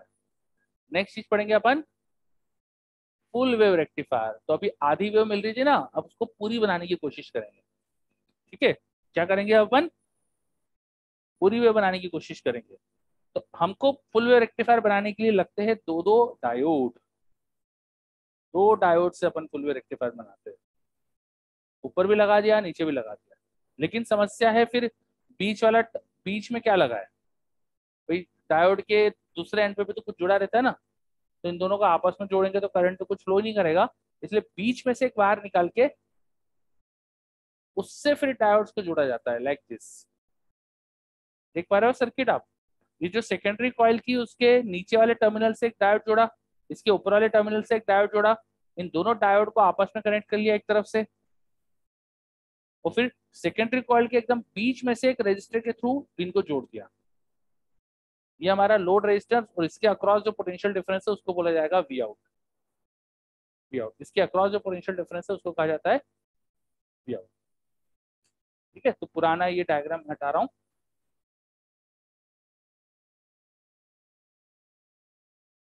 चलो, this is circuit diagram of half wave full wave rectifier. This is circuit diagram of full wave rectifier. कितने डायोड है इसमें, दो। कितने डायोड है, दो, है ना। नाम दे देते, नाम दे देते, एक को बोल देते D1, दूसरे को बोल देते D2। Diode 1, diode 2, D1 D2। ठीक, अब यहाँ तो एसी सिग्नल था, ये रहा वो एसी सिग्नल का ग्राफ। एसी सिग्नल एक बार पॉजिटिव हाफ साइकिल में होगा, एक बार नेगेटिव हाफ साइकिल में होगा, एक बार फिर पॉजिटिव में होगा, फिर नेगेटिव में होगा। तो इनपुट पोटेंशियल का ग्राफ बना हुआ है ये विद टाइम, समझे। पॉजिटिव हाफ साइकिल का मतलब क्या, कि किसी एक पॉइंट के कंपेयर में ऊपर हायर पोटेंशियल है। नेगेटिव का मतलब क्या है, इसके कंपेयर में यहाँ लो पोटेंशियल है। ये मतलब होगा ना पॉजिटिव नेगेटिव का। पॉजिटिव का मतलब किसी एक पॉइंट के रिस्पेक्ट में आप देख रहे हो तो ऊपर हायर है नीचे लोअर। ठीक है, अब वो जो पॉइंट रेफरेंस वाला लेना होता है उसको बीच में ले लो, वो भी कर सकते हो, उसको बीच में ले लो। तो पॉजिटिव हाफ साइकिल का मतलब हो जाएगा, पॉजिटिव हाफ साइकिल का मतलब हो जाएगा यहाँ के कंपेयर में यहाँ हाई पोटेंशियल है, तो इस पॉइंट के कंपेयर में भी यहाँ पर हाई होगा। फिर जब बीच वाले पॉइंट के कंपेयर में यहाँ पर लो पोटेंशियल होगा। ठीक है, जब आप नीचे के पॉइंट से ऊपर जाने पे पोटेंशियल बढ़ रहा है ऐसा बोलोगे, यहाँ से ऊपर जाने पे पोटेंशियल बढ़ रहा है, तो यहाँ से नीचे जाने पे पोटेंशियल क्या होगा, कम होगा। ये बात समझ में आई। मैं अगर इन पॉइंट्स को नाम दे दूं, चलो ये बीच वाले पॉइंट को बोल दिया सी पॉइंट, सेंटर पॉइंट। ऊपर वाले पॉइंट को बोल दिया ए पॉइंट, और इसको मैंने बोल दिया B point, B A C, और B B C, B B C. ठीक है, जब ये किसका ग्राफ है, ये ग्राफ है वी ए बी, ए का potential with respect to B. अब बीच वाले पॉइंट के कंपेयर में मैं ए का या सी का पोटेंशियल लिखूंगा, ए का या बी का पोटेंशियल लिखूंगा, तब हमें जो ग्राफ मिलेगा वो कैसा दिखना चाहिए, potential of A with respect to centre point and potential of B with respect to centre point. वो क्या होगा, चलो ये बनाते हैं अपन। तो एसी के पॉजिटिव हाफ साइकिल में ऊपर पोटेंशियल हायर हो जाएगा और नीचे कम हो जाएगा, उल्टा हो जाना चाहिए। उल्टा क्यों हो जाना चाहिए, क्योंकि सेंटर के कंपेयर में अगर ऊपर हायर है, ऊपर जाने में पोटेंशियल बढ़ रहा है, तो यहाँ भी ऊपर जाने में पोटेंशियल बढ़ेगा, यहाँ ऊपर जाने में पोटेंशियल बढ़ेगा, मतलब नीचे आने पोटेंशियल कम होगा। तो सी के कंपेयर में अगर ए पर हायर तो सी के कंपेयर में बी पर लोअर। बात समझ में आई, ये चीज अच्छे से क्लियर हो गई क्या? पहले तो ये पॉइंट समझो अच्छे से, है ना। जो सेकेंडरी कॉइल थी पूरी हमारी, सेकेंडरी कॉइल में अगर ऊपर जाने पे पोटेंशियल बढ़ रहा है तो नीचे आने पे कम होगा, तो सी से ऊपर जाने पे पोटेंशियल बढ़ेगा तो नीचे आने पे कम होगा। और उल्टा हो रहा, अगर सी से ऊपर जाने पे पोटेंशियल कम होगा तो सी से नीचे जाने पर बढ़ेगा। तो ये हो गया, नेगेटिव जब ऊपर आएगा तो यहाँ पर पॉजिटिव आ जाएगा। ये चीज अच्छे से क्लियर हुई क्या सबको? चलो ऑनलाइन में सबको क्लियर है क्या ये क्या हुआ यहाँ पर?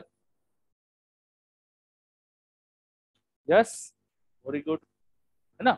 अब देखो, ये जो सी पॉइंट है उसका जो पोटेंशियल होगा वही तो इस रजिस्टर के इस टर्मिनल पर है। अगर रजिस्टर में करंट नहीं है तो वही तो इन डायोड्स के पी एन पर आ रहा है ना। जो सी पॉइंट का पोटेंशियल है वही तो डायोड्स के एन टर्मिनल पे आ रहा है। जो ए और बी का पोटेंशियल है वही तो डायोड्स के पी पर आ रहा है। तो जब वी पॉजिटिव तो डायोड डी1 क्या हो गया, फॉरवर्ड बायस में हो गया। ए पर हायर हो गया सी के कंपेयर में तो डायोड के पी पर हायर हो गया इनके कंपेयर में, तो डायोड क्या हो गया, फॉरवर्ड बायस में हो गया। तो जब वी पॉजिटिव था, वी पॉजिटिव मतलब ये वाला हिस्सा, तो यहाँ पे डी1 क्या हो रहा है, फॉरवर्ड बायस में।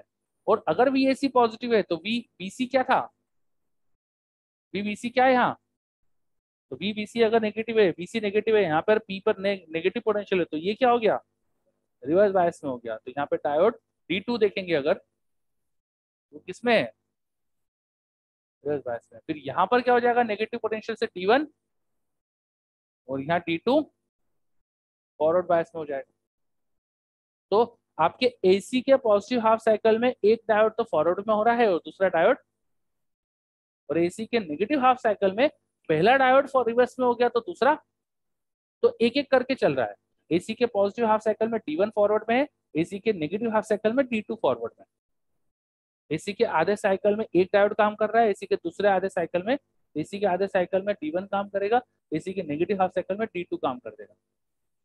बात समझ में आई अच्छे से? अब क्या होगा इससे, जब ये फॉरवर्ड में होगा तो ये करंट को ऐसे भेज देगा, है ना। जब D1 फॉरवर्ड में होगा तो D1 करंट को ऐसे भेज देगा, जब D2 फॉरवर्ड में होगा तो D2 भी करंट को ऐसे ही भेजेगा। दोनों ही बार रजिस्टर में सेम डायरेक्शन में करंट मिलेगा। रजिस्टर में सेम डायरेक्शन में करंट मिल रहा है मतलब सेम डायरेक्शन में पोटेंशियल ड्रॉप मिलेगा। ये बात समझ में आई? रजिस्टर में सेम डायरेक्शन में पोटेंशियल ड्रॉप मिलेगा, तो सेम डायरेक्शन पोटेंशियल ड्रॉप मतलब दोनों ही हाफ साइकिल में आपको रजिस्टर में पॉजिटिव पोटेंशियल मिलेगा, है ना। एसी के पॉजिटिव हाफ साइकिल में D1 फॉरवर्ड बायस में हो गया था, एसी के पॉजिटिव हाफ साइकिल में यहाँ पर D1 था फॉरवर्ड बायस में, D2 था रिवर्स बायस में। D1 ने करंट कंडक्ट कर दिया, वो फॉरवर्ड बायस में था, तो D1 की वजह से करंट रजिस्टर में से फ्लो करके नीचे, है ना। फिर एसी के नेगेटिव हाफ साइकिल में देखा आपने यहाँ पर, तो D1 तो अब रिवर्स बायस में है लेकिन D2 फॉरवर्ड बायस में, तो D2 की वजह से करंट आ गया इससे, यहाँ से D2 से देखो करंट आया, करंट आया आया आया और ये रजिस्टर में से नीचे जाके वापस कॉइल में। तो रजिस्टर में दोनों ही बार करंट फ्लो हुआ है और एक ही डायरेक्शन में फ्लो हुआ है, इसलिए रजिस्टर में एक ही डायरेक्शन में पोटेंशियल ड्रॉप दिखेगा। समझ में आ रहा है कुछ? तो D1 D2 दोनों की वजह से एसी के पॉजिटिव हाफ साइकिल में D1 फॉरवर्ड बायस होने से करंट फ्लो करा देगा, एसी के नेगेटिव हाफ साइकिल में D2 फॉरवर्ड बायस होने से करंट फ्लो करा देगा। दोनों बार करंट रजिस्टर में सेम डायरेक्शन में जा रहे हैं, इसलिए रजिस्टर में पोटेंशियल ड्रॉप की डायरेक्शन सेम रहेगी। तो जो हमारा आउटपुट होगा वो ऐसा दिखेगा। ऐसे लगेगा कि साइन वेव पूरी तरह पॉजिटिव होके आ गई। तो समझ में आया? तो इसलिए क्योंकि पूरा एसी का वेव आपको पॉजिटिव होके मिल जाती है, इसलिए इसको नाम क्या बोलते हैं? Full wave rectifier. इसलिए नाम क्या दिया यहाँ पे? Full wave rectifier. इतनी बात समझ में आई? चलो, वर्किंग अच्छे से क्लियर हो गई क्या? वर्किंग में कहीं कोई समस्या? देख लो, सोच लो, समझ लो अच्छे से, कहीं कोई दिक्कत आ रही है तो पूछ लो, ऑनलाइन में बताइए। ऑनलाइन में सबको क्लियर?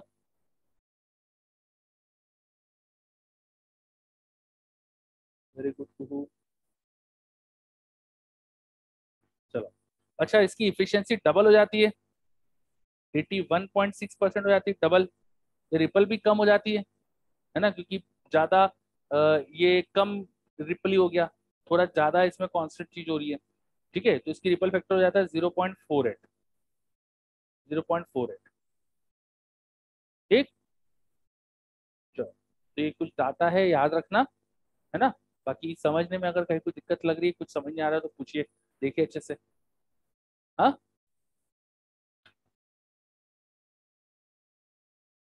इफिशियंसी नहीं है वो, 0.48 रिपल फैक्टर है। हाँ, रिपल फैक्टर है। वो कैसे आया? उसको कैलकुलेट करते तो आता है ना। उसको कैलकुलेट कैसे करते हैं? ऐसे करते हैं, AC component of output divide by DC component of output. अब एसी कॉम्पोनेंट डीसी कॉम्पोनेंट कैसे निकालते हैं? तो ये जो आउटपुट है इसका मीन वैल्यू जो होती है उसको डीसी बोलते हैं, है ना। फिर इसमें से इसकी मीन वैल्यू सब्ट्रैक्ट कर दो, जो बचा उसका आरएमएस निकालो, उसे बोलते हैं एसी कॉम्पोनेंट। तो 2 पेज पर भर जाएंगे आपके, पूरा कैलकुलेट करके देखो तो आपको दिख जाएगा, प्रूव हो जाएगा 0.48 होता है। ठीक है, आपको चाहते हो मैं प्रूव करके दिखाऊं? मतलब जरूर, कोई एग्जाम में पूछते नहीं आजकल ये। If you want, you if you have spare time तो अपन कर सकते हैं। ठीक है, if you have spare time, है ना, एक्स्ट्रा चीज है वो। ठीक है, अभी और स्पेयर टाइम नहीं है तो फिलहाल बस मेरे पे विश्वास करो, याद कर लो। ठीक।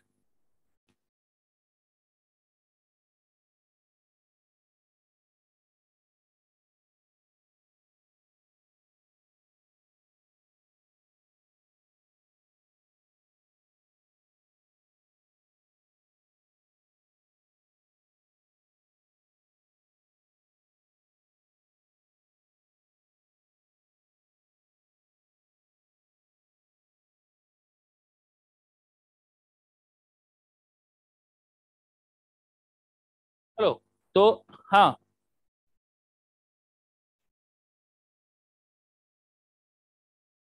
हाँ, क्योंकि जो नेगेटिव हाफ साइकिल जहाँ पहले करंट ही नहीं था, अब वहाँ कुछ पॉजिटिव करंट है, पॉजिटिव पोटेंशियल है कुछ, तो इसका डीसी वैल्यू ज्यादा हो जाती है।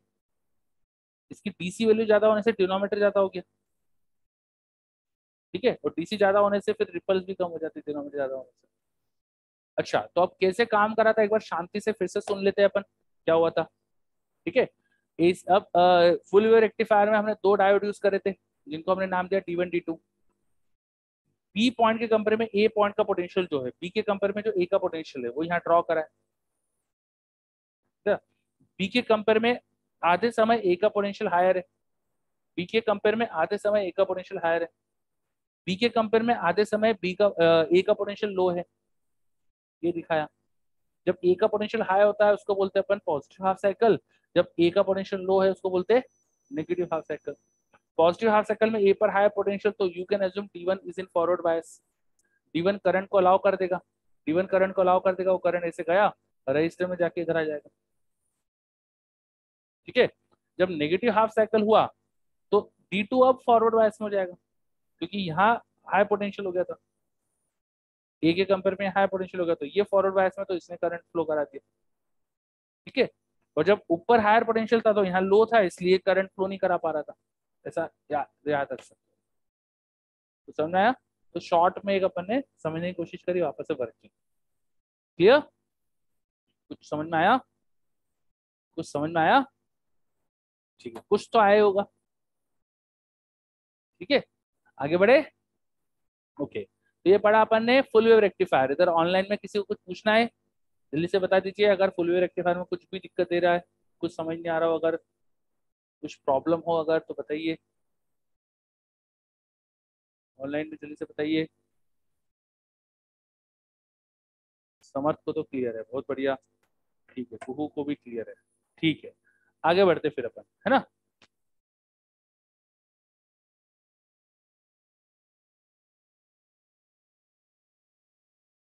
हाँ, ओके, आगे बढ़ते फिर अपन।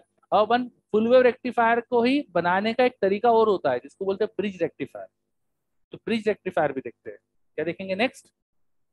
Bridge rectifier, it is the type of full wave rectifier, bridge. ठीक है, ब्रिज रेक्टिफायर में यहाँ पर एक डायोड का ब्रिज यूज होता है।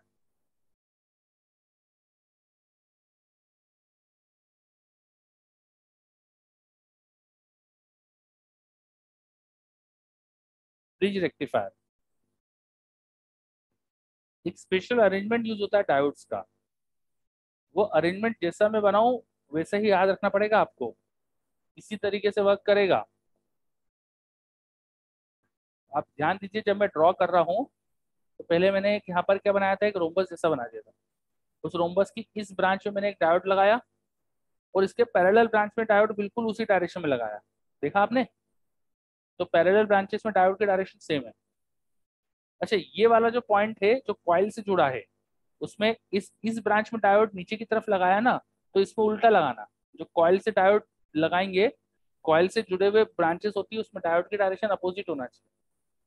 इसमें जो डायोड की डायरेक्शन है इसके पैरेलल साइड में सेम दिखाएंगे, तो पैरेलल साइड में डायोड सेम डायरेक्शन में दिखाना है। समझ में आई बात। पैरेलल साइड्स में डायोड की डायरेक्शन सेम दिखाना है, पैरेलल साइड्स में डायोड की डायरेक्शन सेम दिखाना है। कॉइल से जुड़े हुए पॉइंट्स पर डायोड एक दूसरे से अपोजिट दिखना चाहिए। दिख रहा है, ये डायोड ऊपर की तरफ कनेक्टेड है और ये नीचे की तरफ कनेक्टेड है, दिख रहा है। ये भी पॉइंट, ये पॉइंट कॉइल से जुड़ा हुआ है। इस पॉइंट पे देखो दोनों डायोड की डायरेक्शन डिफरेंट है। ये डायोड नीचे की तरफ करंट भेजेगा और ये ऊपर करंट भेजेगा, दिख रहा है आपको ऐसा। चलो, तो इस तरह से आपको ब्रिज याद रखना है। Clear, okay. इस ब्रिज के जो दूसरा डायगोनल है, एक डायगोनल पे तो आपका उधर सेकेंडरी कॉइल कनेक्ट हो गई, दूसरे डायगोनल पे वो एक्सटर्नल रेजिस्टेंस लगा दो, लोड रेजिस्टेंस लगा दो। इसके अक्रॉस जो पोटेंशियल होगा उसको बोलेंगे वी आउट। ठीक है, यहाँ इनपुट जो पोटेंशियल है वो है वी इन, यहाँ जो पोटेंशियल है वो क्या है, तो इस दोनों पॉइंट का पोटेंशियल वो एसी पोटेंशियल होगा, वी इन। तो वी इन फिर से वो एसी सिग्नल है, V in again that AC signal.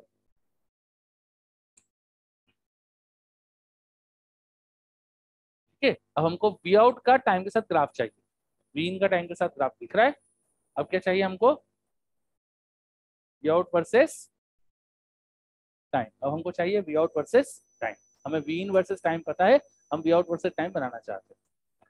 ठीक है, तो वी इन का जब पॉजिटिव हाफ साइकिल है, जब पॉजिटिव हाफ साइकिल, अच्छा डायोड को नाम दे दो, बातचीत कैसे करेंगे इनके बारे में, नाम दे दो। तो D1, D2, D3, D4, चार डायोड, तो चारों को नाम दे दिया 1 2 3 4। ठीक है, D1, D2, D3, D4। ठीक है, और एसी का जब पॉजिटिव हाफ साइकिल है, एसी का जब पॉजिटिव हाफ साइकिल है, तो इसका मतलब क्या हुआ कि यहाँ पर हायर पोटेंशियल और यहाँ पर, तो इधर हायर पोटेंशियल मतलब D1 के पी पर हायर पोटेंशियल है। हाँ, एसी के पॉजिटिव हाफ साइकिल में मैं काम करता हूँ, ब्लू कलर से चीजें बनाने की कोशिश करता हूँ। एसी के पॉजिटिव हाफ साइकिल को ब्लू कलर से शो करने की कोशिश करता हूँ। तो यहाँ पर हाई पोटेंशियल हो गया और इधर हाई पोटेंशियल है, तो यहाँ से करंट आया, हाई पोटेंशियल की डायरेक्शन से लो की तरफ जाएगा, D1 से करंट फ्लो करेगा, D2 से जा, D4 से जा सकता है क्या, ऐसे करंट गया, ये करंट यहाँ पहुंचा, इधर जा सकता है क्या, नहीं, डायोड में ट्राइंगल की डायरेक्शन में जाता है, उल्टा नहीं जाता। तो करंट फिर रजिस्टर में से जाएगा, वो करंट आया, यहाँ से वापस ऊपर जाएगा क्या, नहीं, हाई पोटेंशियल से वापस घूम के हाई पोटेंशियल थोड़ी आता करंट, लो पोटेंशियल जाता है ना, तो नीचे वाले डायोड से जाएगा, नीचे वाले डायोड से फ्लो करके वापस कॉइल में।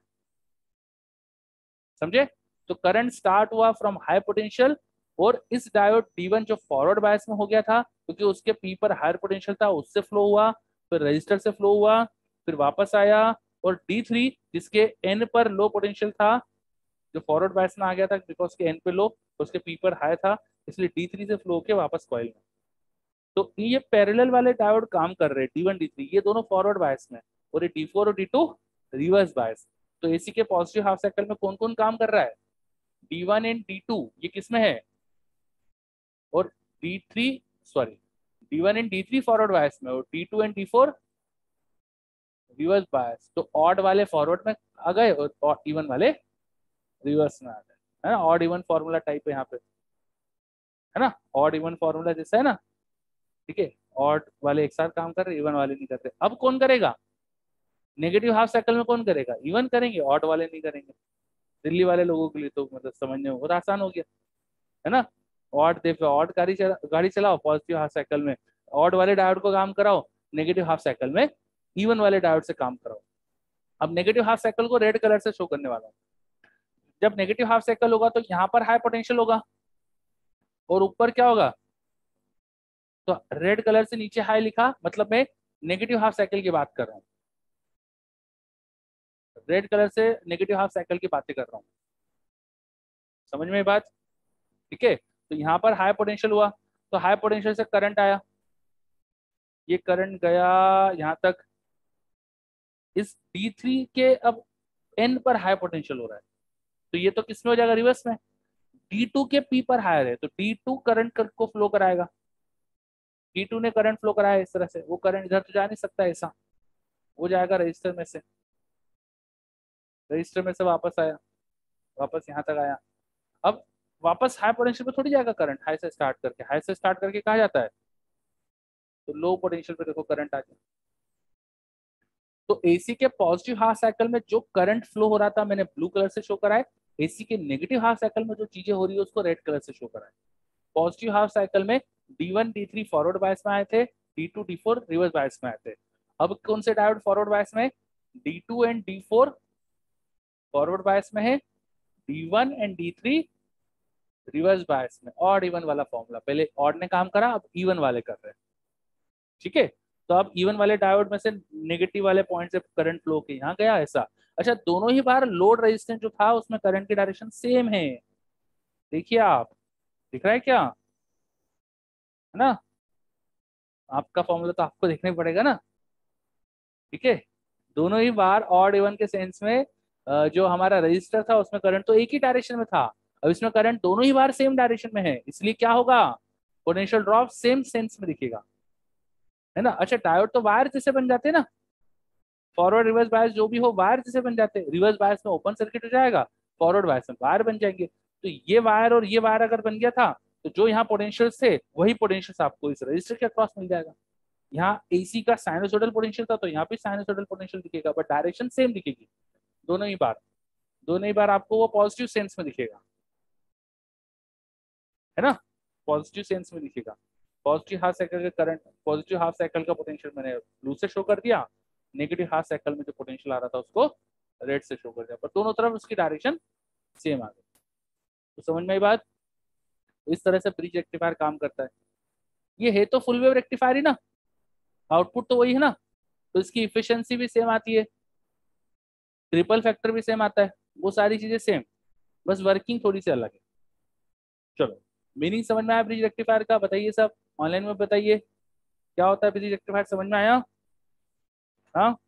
चलो, नोट कर लीजिए जल्दी से, देखिए अच्छे से, कहीं कुछ दिक्कत हो तो बताइए।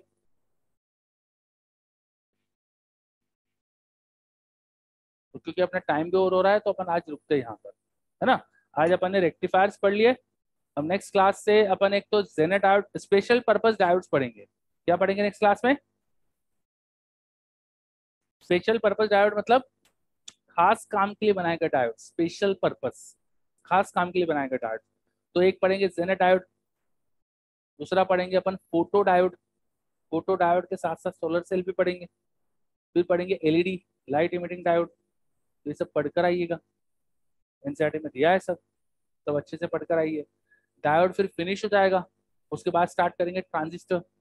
देखो एनसीईआरटी में दिया है क्या ट्रांजिस्टर, हाँ, नहीं है कि पुरानी ट्रांजिस्टर, पुरानी एनसीईआरटी है,